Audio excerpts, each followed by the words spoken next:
A humanidade sempre procurou conhecer o futuro, olhando para os padrões e movimento das estrelas em busca de orientação.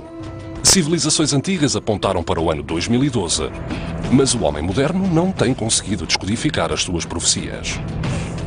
Uma remota ilha do Pacífico, envolvida em nuvens, poderá revelar uma pista que nos foi deixada pelos maias, perdida há mais de 1000 anos, no entanto, escondida à vista de todos. A Ilha do Apocalipse. Primeiro episódio.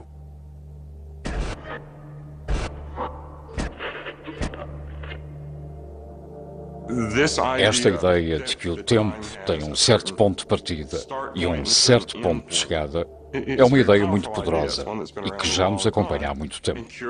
Curiosamente, os cristãos, os indianos védicos, os chineses, os maias, os aztecas, os polinésios, todas estas culturas ancestrais tendem a colocar esses pontos no mesmo momento no tempo, a partir das suas leituras do céu.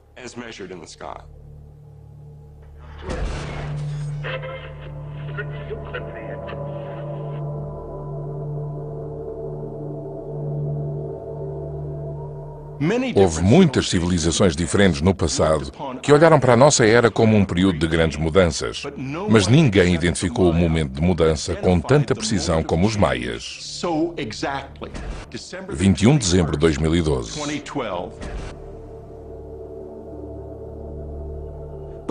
Mas além da data, não existem previsões específicas sobre o que irá acontecer. O que eu descobri foi que os maias eram bons a determinar o quando. E cabe-nos a nós, culturas antigas e modernas, perceber o que irá acontecer. Mas será que conseguiremos descobrir antes que seja tarde demais? Um homem acredita conhecer o local improvável para uma pista crucial deixada pelos maias. A sua existência poderá ser uma chave antiga para um dos maiores mistérios da humanidade. O meu nome é Jim Turner e sou arqueólogo. Estou a caminho de Santiago do Chile, uma cidade situada na sombra dos Andes. Existe lá uma ilha a 650 km da costa no Oceano Pacífico que detém a chave para o mistério de 2012 e o fim do grande ciclo do calendário maia. Turner acredita que os arquitetos da sua descoberta pretenderam deixá-la escondida até agora. À medida que o ano de 2012 se vai aproximando, cresce a ansiedade de Turner para reexaminar a sua descoberta e tentar confirmar a sua ideia de que contém uma pista para o que irá acontecer à humanidade. Ele esperou 14 anos por esta oportunidade.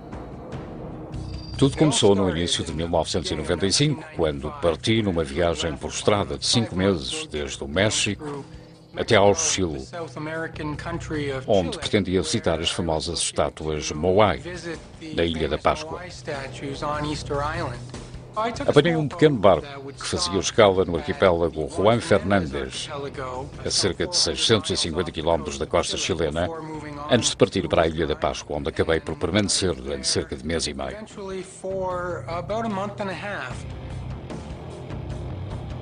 Cheguei numa sexta-feira 13. Estava a caminhar na parte posterior da ilha quando sofri uma grande queda numa encosta pouco segura.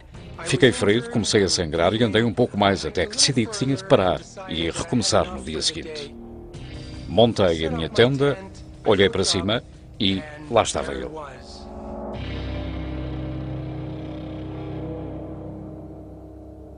Senti um mau presságio, ainda que pouco vago, algo que me parecia avisar que o mundo poderia nunca mais ser o mesmo, e soube que não podia deixar aquilo de lado.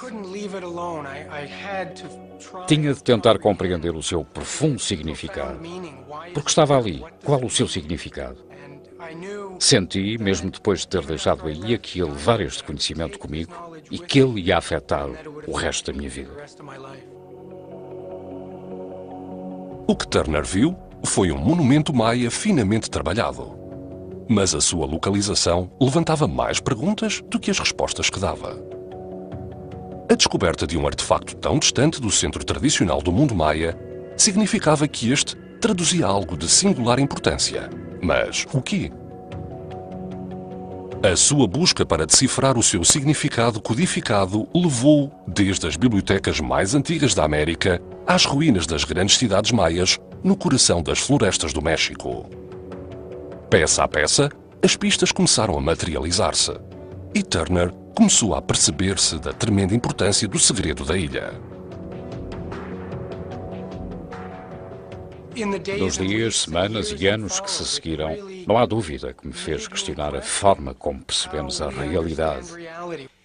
E apercebi-me de que talvez este universo místico dos maias é, na verdade, o mundo tangível em que nós vivemos.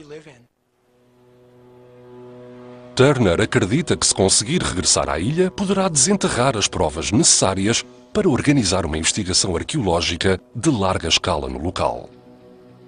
A ilha encontra-se praticamente desabitada. O lado em que Turner fez a sua descoberta está coberto de nuvens durante quase todo o ano e só é acessível por barco nos meses de novembro e dezembro, antes do verão na América do Sul.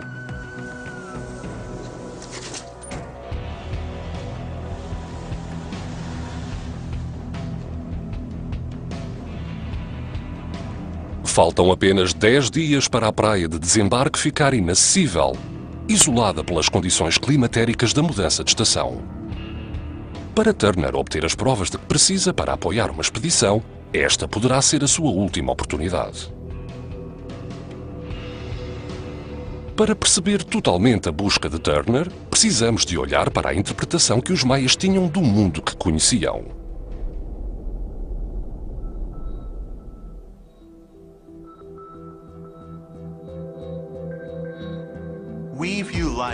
Nós vemos a vida como um rio que flui e onde a mesma coisa nunca acontece duas vezes.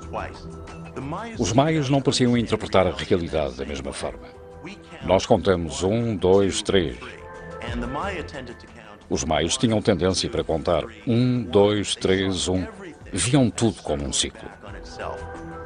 Todos os calendários maias que conhecemos são uma espécie de ciclo. Existe um início e um fim para tudo. O calendário sagrado interpretava os ciclos de vida. O calendário solar servia para os agricultores. O terceiro calendário que conhecemos é o que está relacionado com 2012 e o único que nos leva até essa data. Tem o nome de contagem longa. O calendário maia de contagem longa é o que antevê o fim de uma era. Existe um total de 5 eras maias. Cada uma é abrangida por um calendário de contagem longa. Podemos ver as 5 eras na famosa Pedra do Sol Azteca, que é essencialmente pré-azteca.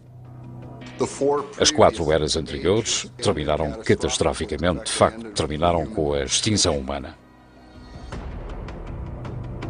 No final de cada era, perdemos o respeito pelos deuses. Não nos portamos como deve de ser. E então, eles destruíram-nos. Fizeram uma nova versão do Homo sapiens e recomeçaram tudo de novo. Estamos agora na 5ª era. Os astrónomos maias, príncipes e xamãs que criaram estes calendários nunca criaram um 6º. O povo maia estava envolvido, obcecado e apaixonadamente empenhado em medir o tempo. Mas nesta data pararam. 21 de dezembro de 2012 é o último dia do calendário deles.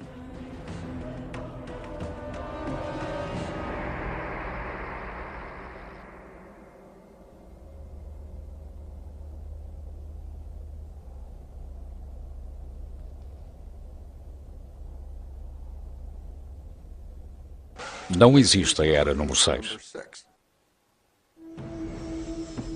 Algures no vasto Oceano Pacífico, existe uma ilha que poderá esconder a chave para a compreensão da misteriosa data de 21 de dezembro de 2012. O explorador Jim Turner está a caminho de lá, na esperança de desvendar os grandes mistérios da profecia maia. A primeira etapa da viagem trouxe-o até à cidade costeira de Valparaíso, no Chile. A partir daqui, ele espera percorrer os 650 km para o ocidente até à ilha, de 150 km quadrados. Há mais de uma década, ele caminhava numa secção remota da ilha quando descobriu um monumento com 45 metros de altura, talhado nos flancos de um vulcão. O antigo megalito maia foi concebido para permanecer um segredo. Turner acredita que está ligado a uma antiga cidade maia do México, conhecida por Palenque. A minha descoberta do monumento aconteceu no final de quase 2 anos de estudo intensivo das inscrições de Palenque, da mitologia sagrada e da arquitetura desta grande cidade antiga, situada no México. Estudei inúmeras imagens faciais do Deus Sol Maia e foi graças a esses estudos que consegui, ao que parece pela primeira vez, reconhecer o monumento como o Deus Sol Maia em todo o seu esplendor. Turner solicitou a ajuda de um guia experiente que já viajou a muitas das ruínas maias remotas da América Central. O meu nome é Jeff Salz e sou um aventureiro profissional. Decidi pedir ao Jeff para me acompanhar porque tem muitos conhecimentos e experiências. Tirou um doutoramento em antropologia e, além disso, é um exímio montanhista.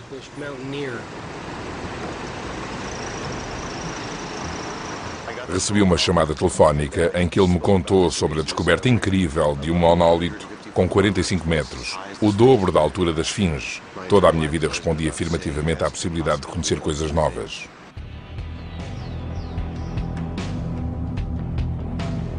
Salz nunca esteve na ilha e sabe pouco acerca da viagem ou missão. Vamos precisar de cerca de 3 dias para lá chegar. Quero ir num barco grande, bem grande. Quanto maior, melhor.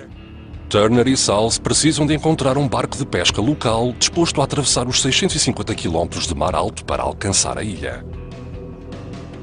Sabe onde podemos encontrar um barco que nos leva à ilha de Juan Fernández? A viagem por mar será agitada e o desembarque na praia remota não é fácil. Vocês são loucos. Diz que é uma ideia de loucos. Os primeiros 3 capitães recusam levá-los. Ou seja, este é o barco maior e eles não querem ir.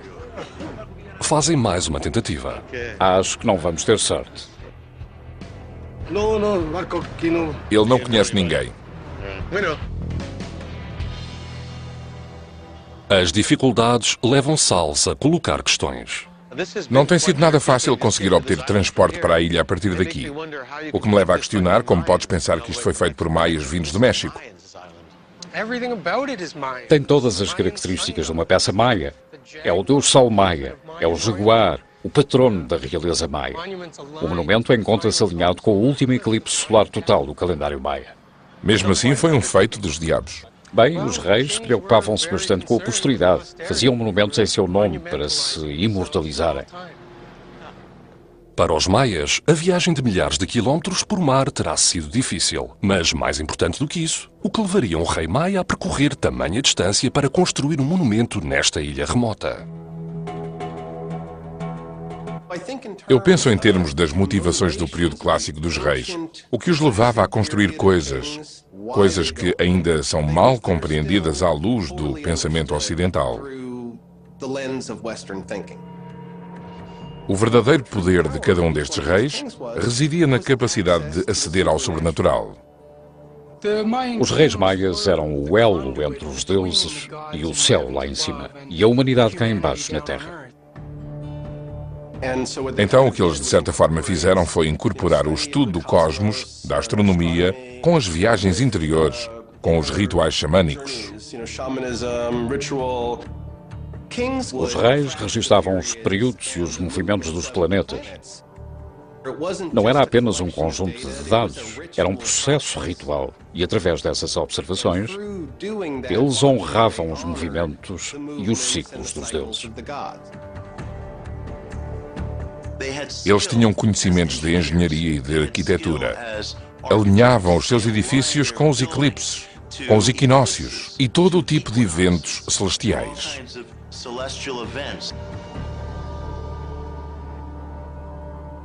Os anos de investigação de Turner parecem apoiar a ideia de que os maias viam a ilha como um local de grande importância em 2012.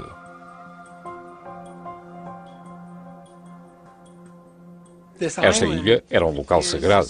Na cosmologia maia, era um dos locais mais sagrados da Terra.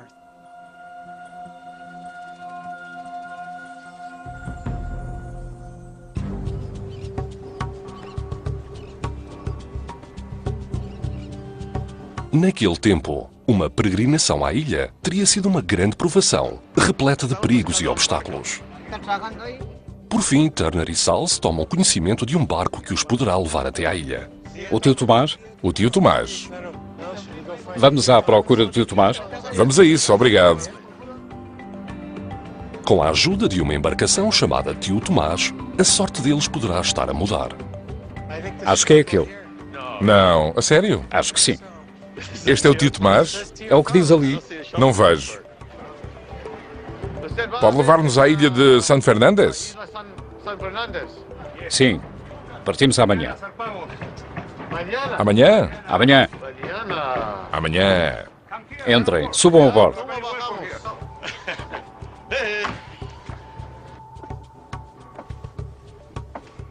Diga-me, como são as condições do mar durante este percurso? É uma viagem difícil? O mar passa por cima do barco. É preciso coração de aventureiro, valentia e não enjoar. Bem, 2 em 3 já não é mau. Obrigado. Obrigado. Muito obrigado, capitão. Restam apenas cerca de 8 dias para que o desembarque na ilha se torne demasiado perigoso. Salles começa a fazer perguntas sobre como pode o monumento ser maia. O meu maior receio é o de chegarmos lá e percebermos que tudo isto foi em vão. É esse o meu maior medo. Não posso dizer que esteja cético, mas ficaria incrivelmente surpreendido e maravilhado de forma positiva se vier a provar que é o que ele pensa que é. Se convencer Salles da autenticidade do monumento, Turner poderá aumentar as hipóteses de vir a organizar uma grande expedição. Ora, cá estamos nós. À nossa. Bem, o que sabes acerca dos antigos maias? Na verdade, sei bastante acerca da vida dos maias contemporâneos. Vivi com os maias na região de Chopes, mas não conheço muito sobre a história maia pré-colombiana. Bem, ninguém sabe grande coisa porque praticamente todos os seus livros foram queimados.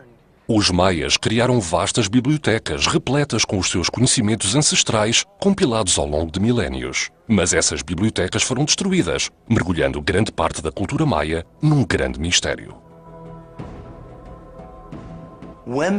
Quando os conquistadores chegaram às Américas, não chegaram apenas com exércitos, mas com missionários. Estes missionários da Igreja acreditavam que o povo maia praticava todo o tipo de magia negra e adoração de demónios.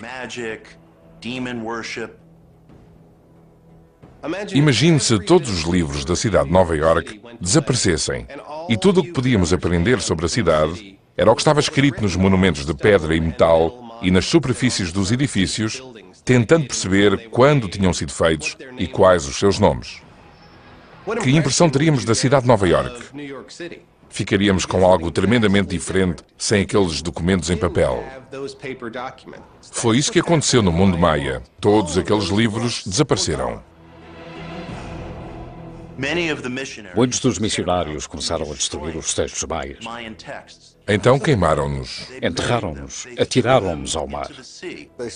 Eles viram as guerras sacrificiais, os milhares de vítimas sacrificiais a serem arrastados, os seus corações a serem arrancados, as cabeças decepadas, o sangue a esvair-se, as cabeças a rolar pelas escadarias das pirâmides. Ficaram horrorizados.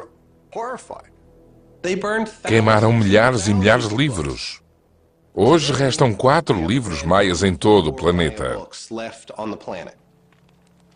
500 anos envolvidos, muito do que sabemos acerca dos maias provém desses poucos livros que sobreviveram. Já ouviste falar do Códice de Dresden? Não, nunca ouvi falar. Bem, é o livro mais antigo que existe das Américas. Tenho aqui uma cópia dele.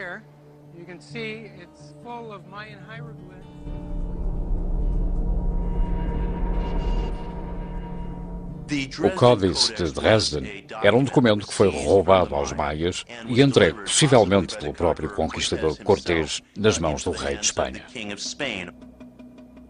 Posteriormente, viajou pela Europa e foi parar ao Museu de Dresden.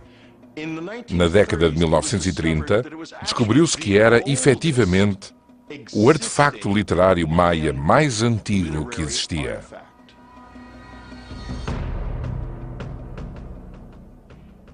Curiosamente, o livro começa com aquilo a que chamamos páginas proféticas. Os hieróglifos dizem que se desembarcarmos aqui é um bom dia para fazermos isto, se desembarcarmos ali é um mau dia para fazermos aquilo.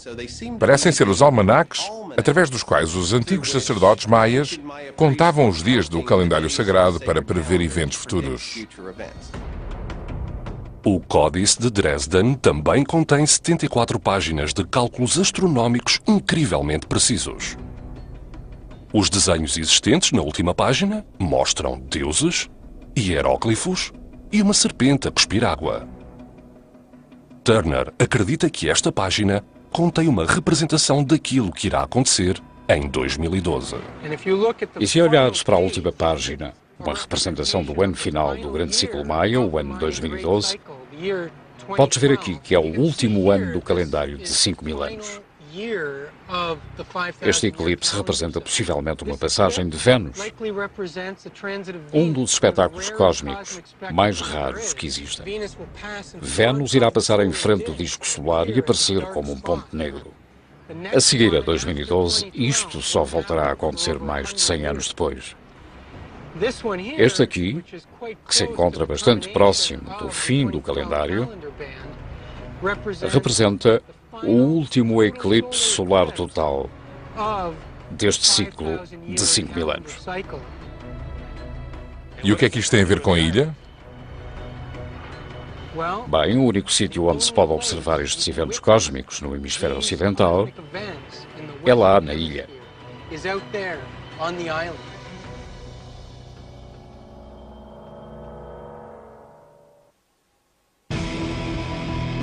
Em plena vastidão do Oceano Pacífico, encontra-se uma ilha que poderá guardar previsões maias secretas sobre o que irá acontecer no ano 2012.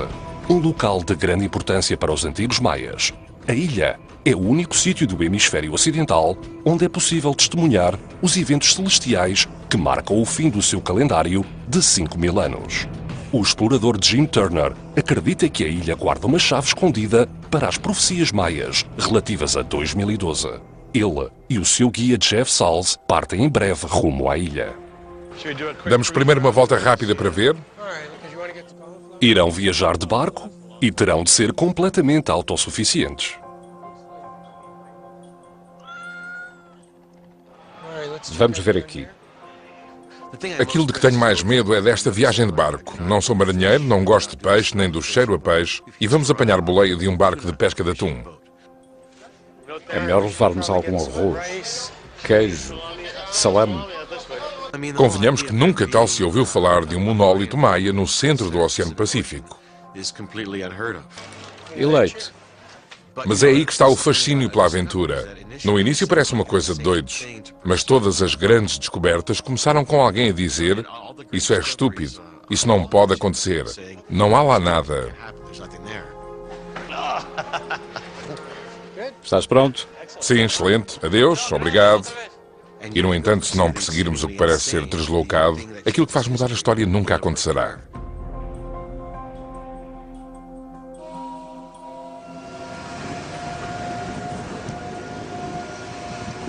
O monumento deitou por terra as ideias que Turner há muito formulara durante os anos que passou a estudar os maias. Com o tempo, a descoberta obrigou-o a aceitar o que parecia ser impossível. Eu não andava à procura dele. Não estava à espera de o encontrar e não sabia ao certo o que devia sentir. Sentei-me junto a ele, um tanto ou quanto confuso, um pouco deslumbrado. Nos dias seguintes, questionei-me sobre o que estava ali a fazer aquilo. Encontrava-se tão longe do mundo maia que me perguntei se estaria realmente a ver o que pensava estar a ver. Mas o detalhe e os elementos eram tão característicos e tão facilmente perceptíveis que tive de aceitar tratar-se realmente daquilo que eu tinha pensado inicialmente.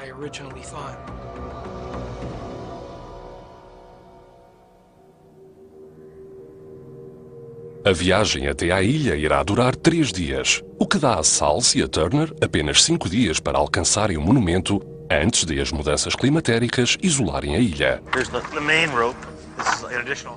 É uma viagem perigosa, que envolve uma série de obstáculos. Vamos atracar o barco e subir para o Planos del Ioque, um trajeto de quase 200 metros.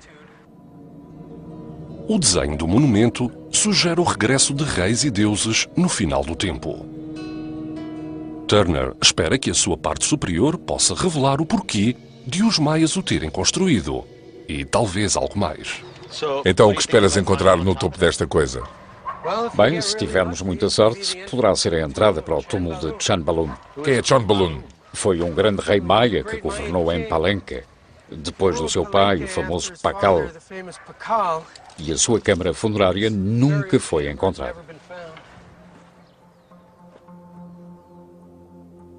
A pesquisa de Turner conduziu ao nome do provável arquiteto do monumento, Chanbalun.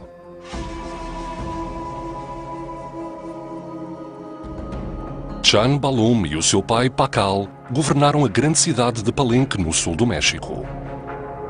Turner acredita que o destino de ambos está intimamente ligado à ilha e ao término do calendário maia em 2012. Pakal e Chanbalun foram qualquer coisa de especial. Pakal foi o soberano que reinou durante mais tempo na história maia e provavelmente em toda a história da humanidade. Aos 6 anos de idade, o seu filho, Chanbalun, subiu ao trono com toda a pompa e circunstância. Pakal afirmava ser a reencarnação de um dos deuses fundadores de Palenque. E na mesma tradição, o seu filho, Chanbalun, também afirmava ser a reencarnação de um desses deuses fundadores.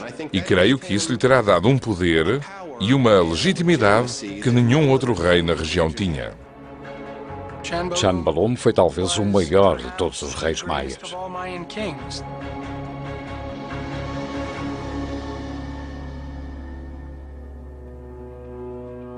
Os seus edifícios ainda estão de pé, tal como no tempo dele. O estuque ainda se mantém nas paredes. Depois de 1000 anos de estações das chuvas, ainda lá está. Não conseguimos fazer coisas assim hoje em dia. O pai de Chanbalun foi enterrado no Templo das Inscrições, talvez a mais famosa de todas as câmaras fúnebres do antigo mundo maia. Infelizmente, nunca encontramos nenhum outro parecido. É um dos grandes mistérios da arqueologia maia. Onde está o túmulo de Chanbalun? As pessoas procuram-no há mais de 50 anos. Vasculhamos por completo o complexo e não há vestígios dele. Efetuámos buscas com radar e escavámos até à base de cada um daqueles templos. Poderá o túmulo de Chanbalun estar localizado na ilha, junto ou nas proximidades do monumento? Chanbalun, nas profundezas da selva mais para sul do seu conjunto de templos, aparece no Templo do Jaguar. Está sentado em cima do que parece ser um cofre, uma mala, um baú do tesouro. Está a apontar para sul com o seu outro braço, a acenar, como que a dizer, nesta direção, a resposta encontra-se aqui. Tu que procuras esta peça perdida, está no sul. E no sul, corriam estranhos ecos de que a hora da morte de Chanbalun iria coincidir com o ano de 2012. Nos últimos anos do reinado de Chanbalun, registaram-se 2 eclipses solares que ocorreram sobre o topo da ilha. Turner também descobriu na mesma época indícios de atividade humana na ilha. Existem provas datadas por radiocarbono de que havia pessoas na ilha no final do século VII, quando Chanbalun era o rei de Palenque. Existem também provas escritas que devem ser levadas em conta. Na tampa do sarcófago do seu pai, Pakal, existe uma série de hieróglifos que aparecem numa ordem idêntica à que temos na última página do Códice de Dresden. O Códice contém os eventos cósmicos finais do ano 2012, o trânsito de Vênus e o último eclipse solar total. Se houver um santo graal na arqueologia maia, ele está no túmulo de Shanbalum. Penso que o túmulo se encontra na ilha, nas proximidades do monumento, e que foi programado para ser descoberto em 2012, no fim dos tempos.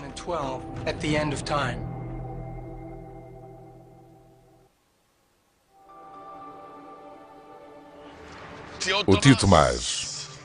Olá, olá, compadre.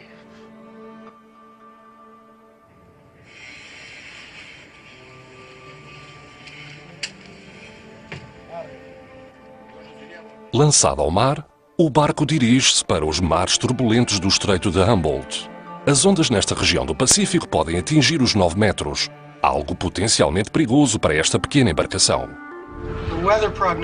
A previsão do tempo parece favorável, mas vamos passar perpendicularmente à corrente de Humboldt, por isso podemos apanhar águas agitadas. Se calhar já devia ter dito isto antes, mas eu não sou lá grande marinheiro. Não te estás bem em mar alto? Não, nem por isso. Chego mesmo a evitar coisas molhadas. Quilómetros de mar alto separam Jim Turner do seu destino na ilha. Se ele estiver certo, decorreram mais de 1000 anos desde a construção do monumento por parte dos maias até à sua descoberta. Existem muitas questões acerca dos maias e do monumento que permanecem sem resposta. Passei quase todo o meu tempo em casa à procura de respostas e ainda continuo a fazê-lo. Este monumento tem sido um profundo enigma para mim. Foram precisos anos de pesquisa para tentar investigar e analisar este monumento e tentar revelar alguns dos segredos que tenho guardado ao longo de todos estes anos. Esses anos de pesquisa convenceram Turner de que o segredo é nada mais nada menos que a chave para a compreensão do destino do mundo. Não há dúvida que os maias tinham um conceito de destino e que esse destino é determinado quando nascemos e que o nosso caminho é o nosso caminho. Acreditavam que os deuses das estrelas controlavam tudo. Se uma pessoa se quisesse casar, ia ter com um xamã que olhava para as estrelas e lhe dizia o que devia fazer. Se alguém pretendesse fazer uma viagem, ele olhava para as estrelas e dizia-lhe se iria correr bem. Tudo na Terra era ditado por estes deuses das estrelas. O monumento foi descoberto um punhado de anos antes do fim deste ciclo de 5000 anos. Poderá ser o concluir de um programa iniciado há centenas, se não mesmo milhares de anos, e que estamos destinados a revelá-lo no fim do tempo?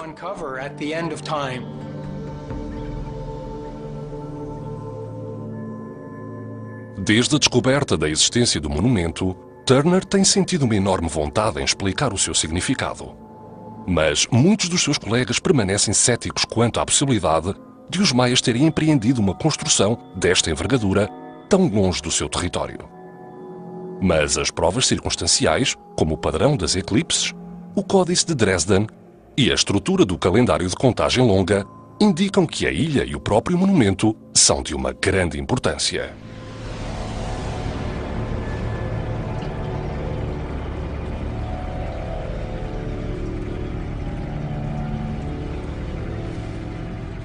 Estamos no segundo dia a bordo do Tio Tomás, que navega na zona mais profunda da fossa Peru-Chile, que atinge profundidades de 6.000 metros. E a proa vai bem alta.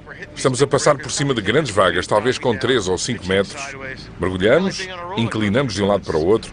É como estar numa montanha russa. Não gosto nada disto, mas acho que me vou conseguir aguentar. Acho que o Jeff está a passar um mau bocado. Estou bem, tenho dormido bastante, porque quando estamos deitados parece que ficamos menos enjoados do que quando estamos de pé. O capitão já nos acordou em várias ocasiões com esta música de dança estridente.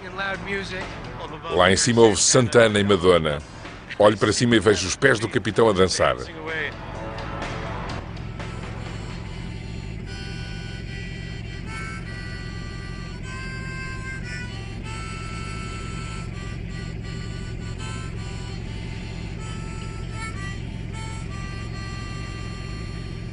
Muito bonito. Estou a imaginar um marinheiro maia numa jangada a navegar nestas águas. Bem, eles tinham canoas que podiam levar 100 pessoas. A sério? Sim, mas é um problema realmente espinhoso para a arqueologia, porque não restaram quaisquer vestígios do material. Existe apenas água. O Pacífico foi colonizado por estes antigos marinheiros, que mais tarde acabaram por despir estas ilhas ao ponto de já não poderem fazer barcos para de lá saírem. E por isso ficaram. Exato. Só a coragem daquela gente para vir para aqui. Eu sinto-me corajoso com um capitão e uma tripulação e o jantar a ser preparado na cozinha, mas... Pensas que estás a percorrer esta extensão de água à procura de um ponto de terra e só os cálculos de posição e o conhecimento das estrelas é o suficiente para atravessar milhares de quilómetros de mar aberto e chegar com sucesso ao outro lado. Os maias terão tido um dos mapas estrelares mais precisos do mundo antigo. Existe um crescente número de provas que apoiam a ideia de que os maias utilizavam instrumentos para estas travessias marítimas épicas. Na sua primeira viagem, Colombo viu uma embarcação marítima mesoamericana.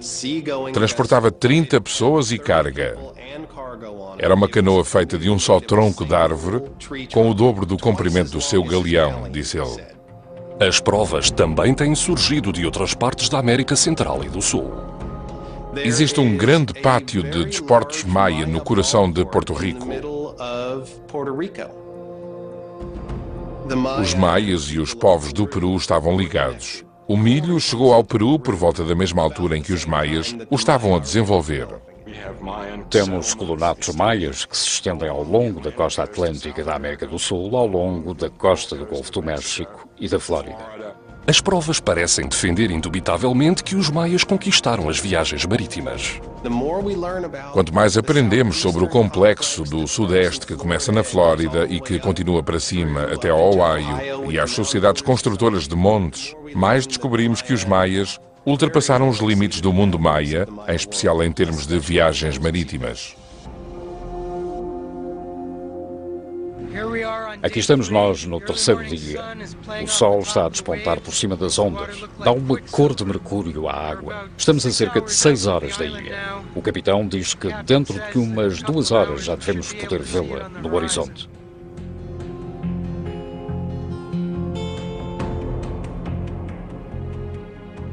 O Jim está absolutamente convencido de que esta torre é uma torre maia. Mas ao mesmo tempo estou muito impressionado com a sua arqueologia, o seu conhecimento e a sua experiência. Não deixe de ficar um pouco preocupado por ele parecer não ter a capacidade de discernir se é ou não é. Quer-me parecer que vou ter de olhar para isto de uma forma totalmente nova. A ilha já se vê ao longe. Terra à vista. E agora chega a etapa mais importante da viagem. A busca de provas.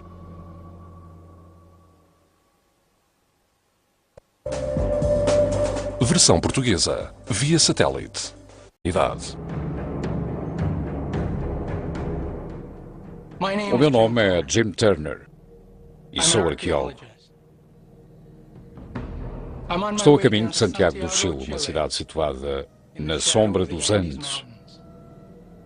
Existe lá uma ilha a 650 km da costa no Oceano Pacífico que detém a chave para o mistério de 2012 e o fim do grande ciclo do calendário maia. Turner acredita que os arquitetos da sua descoberta pretenderam deixá-la escondida até agora. À medida que o ano de 2012 se vai aproximando, cresce a ansiedade de Turner para reexaminar a sua descoberta. Tem um certo ponto de partida e um certo ponto de chegada. É uma ideia muito poderosa e que já nos acompanha há muito tempo. Curiosamente, os cristãos, os indianos védicos, os chineses, os maias, os aztecas, os polinésios, todas estas culturas ancestrais tendem a colocar esses pontos no mesmo momento no tempo, a partir das suas leituras do céu.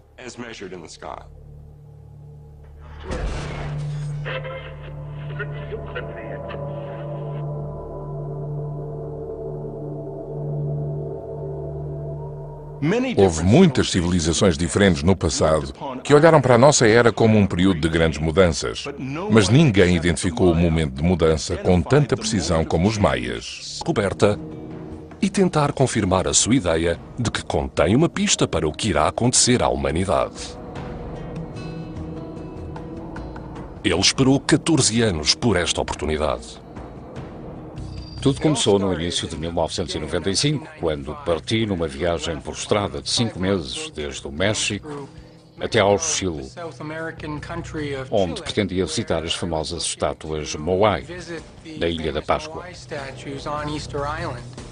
Apanhei um pequeno barco que fazia escala no arquipélago Juan Fernández, a cerca de 650 km da costa chilena, antes de partir para a Ilha da Páscoa, onde acabei por permanecer durante cerca de mês e meio.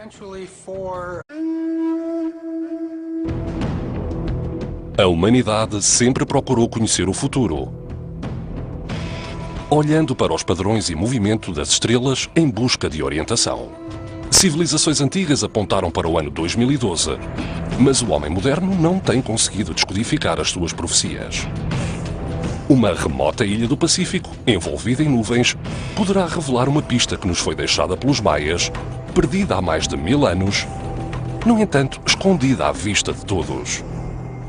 A Ilha do Apocalipse. Primeiro episódio.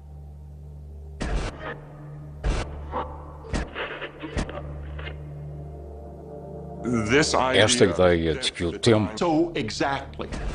21 de dezembro de 2012.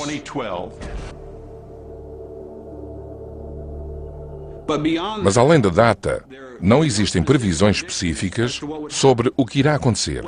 O que eu descobri foi que os maias eram bons a determinar o quando. E cabe-nos a nós, culturas antigas e modernas, perceber o que irá acontecer.